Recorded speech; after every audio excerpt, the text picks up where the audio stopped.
السلام علیکم ورحمۃ اللہ۔ شکرانے کے نوافل پڑھنے کا کیا طریقہ ہے؟ نماز شکر کیسے ادا کریں؟ اور اسی طرح سجدہ شکر ادا کرنے کا کیا طریقہ ہے؟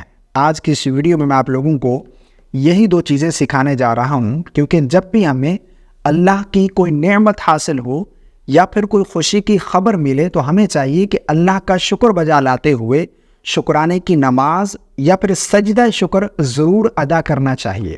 اور یہی نبی کریم صلی اللہ علیہ وسلم کی بھی سنت مبارکہ تھی کہ آقا کریم علیہ السلام کو جب کبھی خوشی کی خبر پہنچتی یا پھر اللہ کی کوئی نعمت حاصل ہوتی تو آقا کریم علیہ السلام شکرانے کی نماز یا پھر سجدہ شکر ضرور ادا کرتے تھے۔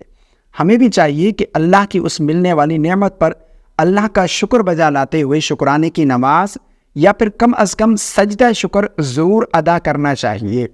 آج کی اس ویڈیو میں آپ لوگوں کو شکرانے کی نماز اور سجدہ شکر کا بالکل آسان طریقہ سمجھانے جا رہا ہوں۔ سب سے پہلے ہم شکرانے کے نوافل، شکرانے کی نماز سمجھ لیتے ہیں کہ اس کے پڑھنے کا کیا طریقہ ہے، اس کے بعد پھر سجدہ شکر کا طریقہ بھی میں آپ لوگوں کو بتاؤں گا۔ شکرانے کی نماز پڑھنے کا بالکل آسان طریقہ ہے، لیکن یہاں پر ایک چیز سمجھ لیجئے کہ ایسے وقت میں یہ نماز ادا کریں جس وقت میں یہ نماز پڑھنا جائز ہے، یعنی کوئی مقروض وقت نہ ہو، کیونکہ یہ نفل نماز ہے تو اس وقت میں یہ آپ نماز ادا نہیں کر سکتے جس وقت میں نوافل پڑھنا جائز نہیں ہے، یعنی جو مقروض وقت ہے۔ اس پر بھی ایک کلپ میرا موجود ہے، وہ دیکھنا چاہیں تو اس کا لنک آپ کو ڈسکرپشن میں مل جائے گا کہ مقروض اوقات کون سے ہیں۔ اور اسی طرح یہ جو نماز ہے یہ کم از کم 2 رکعت اور زیادہ سے زیادہ جتنی رکعت مرضی پڑھنا چاہیں، 4، 6، 8، 10، یہ آپ کی مرضی ہے، کم از کم 2 رکعت ضرور پڑھیں۔ سب سے پہلے آپ نیت کریں گے۔ نیت جو ہے وہ آپ شکرانے کے نوافل کی کریں گے، اور اصل نیت دل کا پختہ ارادہ ہے۔ زبان سے الفاظ ادا کر کے نیت کرنا یہ کوئی ضروری نہیں ہے، مستحب ہے، کرنا بہتر ہے۔ اصل نیت دل کا پختہ ارادہ ہے۔ آپ دل میں ارادہ کر لیں کہ میں شکرانے کی نماز، شکرانے کے نوافل پڑھ رہا ہوں یا پڑھ رہی ہوں، بس اتنا کافی ہے۔ نیت کرنے کے بعد تکبیر تحریمہ کہہ کر نماز شروع کریں گے۔ سب سے پہلے آپ ثنا پڑھیں گے، اس کے بعد پھر تعوذ، تسمیہ، پھر سورہ فاتحہ، پھر جو صورتیں آپ کو یاد ہیں ان میں سے کوئی صورت تلاوت کر لیں گے۔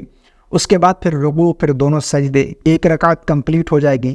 اسی طرح دوسری رکعت میں جب کھڑے ہوں گے تو سب سے پہلے بسم اللہ پڑھیں گے، اس کے بعد پھر سورہ فاتحہ، پھر کوئی صورت ملائیں گے، رکوع، سجود، قعدہ بیٹھیں گے، تشہد، درود اور دعا پڑھ کر دائیں بائیں سلام پھیر دیں گے۔ یعنی جس طرح عام 2 رکعت پڑھتے ہیں اسی طرح شکرانے کے نوافل کی نیت سے یہ 2 رکعت ہم ادا کریں گے۔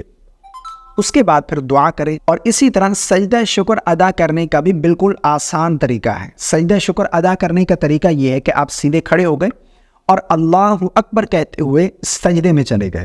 یعنی اس کے لیے آپ نے ہاتھوں کو کانوں تک بلند نہیں کرنا اور نہ ہی ہاتھ باندھنے پہلے، اس طرح ایسا بالکل نہیں ہے۔ آپ سیدھے کھڑے، ہاتھ آپ کے بالکل اسٹریٹ ہے، سیدھے لٹک رہے، اللہ اکبر کہتے ہوئے آپ سجدے میں چلے جائیں۔ سجدے کی تسبیح پڑھیں 3 مرتبہ، 5 مرتبہ یا 7 مرتبہ، اس کے بعد پھر اللہ اکبر کہتے ہوئے آپ سیدھے کھڑے ہو گئے۔ یہ سجدہ شکر ادا کرنے کا طریقہ ہے۔ اس کے لیے نہ آپ کو تشہد پڑھنا ہے بیٹھ کر، نہ دائیں بائیں سلام پھیرنا ہے، اور نہ ہی آپ نے شروع میں کوئی ہاتھوں کو کانوں تک بلند کرنا ہے، نہ ہاتھ باندھنے، ایسا بالکل نہیں ہے۔ آپ سیدھے کھڑے تھے، آپ کے ہاتھ لٹک رہے، اللہ اکبر کہتے ہوئے آپ سجدے میں چلے گئے، پھر تسبیح پڑھی سجدے کی 3 مرتبہ، 5 مرتبہ یا 7 مرتبہ، پھر اس کے بعد پھر اللہ اکبر کہتے ہوئے سیدھے کھڑے ہو گئے۔ یہ سجدہ شکر ادا کرنے کا طریقہ ہے۔ مجھے امید ہے آپ کو میری باتیں سمجھ آ گئی ہوں گی۔